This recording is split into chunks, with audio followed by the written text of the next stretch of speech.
Hi friends, ఈరోజు మనం సాబుదానా కిచిడి ఎలా చేయాలో చూద్దాం మన స్టైల్లో.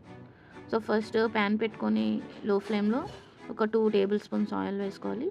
నెక్స్ట్ ఒక హాఫ్ టేబుల్ స్పూన్ ఆవాలు, ఒక హాఫ్ టేబుల్ స్పూన్ జీలకర్ర, అలాగే ఒక హాఫ్ టేబుల్ స్పూన్ మినపప్పు.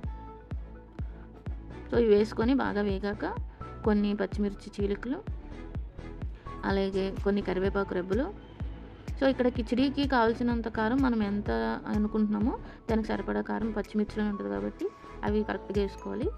సో ఇవి ఇలా కొంచెం బాగా ఫ్రై అయ్యాక సాల్ట్ కూడా తగినంత వేసుకోవాలి.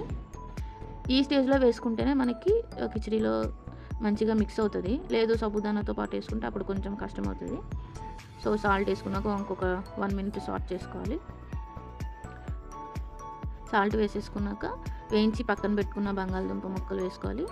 తర్వాత వేయించి తొక్క తీసేసి మనం కొంచెం కోర్స్గా గ్రైండ్ చేసుకున్న పలుకులు ఇవి కూడా వేసేసుకోవాలి. 2 వేసేసుకున్నాక ఇవి కూడా మంచిగా కలిసేలాగా ఒక 2 మినిట్స్ అటు ఇటు తిప్పుకోవాలి. సో అన్నీ కలిసిపోయాయి కదా. ఇప్పుడు మన final star ingredient sabudana. So ఇదేంటంటే ఒక 4 to 5 అవర్స్ 1:2 వాటర్ వేసి నానబెట్టుకొని ఉంచుకోవాలి. వాటర్ అంతా పీల్చేసుకుంటుంది. లేదు ఇంకా కొంచెం వాటర్ ఏమైనా ఉందంటే ఇలాంటి జల్లెడలో వేసుకున్నామంటే మొత్తం వాటర్ వచ్చేస్తుంది. సో మనకి ఇక్కడ పొడి పొడిగా ఎలా ఉందో అట్లా ఉంటే మనకి కిచిడి చేతికి అనుకోకుండా బాగా వస్తుంది. సో మొత్తం వేసేసుకున్నాక అన్ని ఇంగ్రీడియంట్స్ అన్నీ మిక్స్ అయ్యేలాగా ఒకసారి మళ్ళీ కలుపుకోవాలి. సో ఇది కలిపాక మళ్ళీ ఒక 2 మినిట్స్ లో ఫ్లేమ్లో కలుపుతూ ఉండాలి, లేదంటే ప్యాన్కి స్టిక్ అయిపోతుంది. సో మొత్తం కలిపేసాక మనకి ఇది ఫైనల్. సో ఇప్పుడు మనం ఇది సర్వింగ్ బౌల్లోకి తీసుకొని హాట్గా సర్వ్ చేసుకుందాం. ఓకేనా. సో సర్వ్ చేసేసుకున్నాము.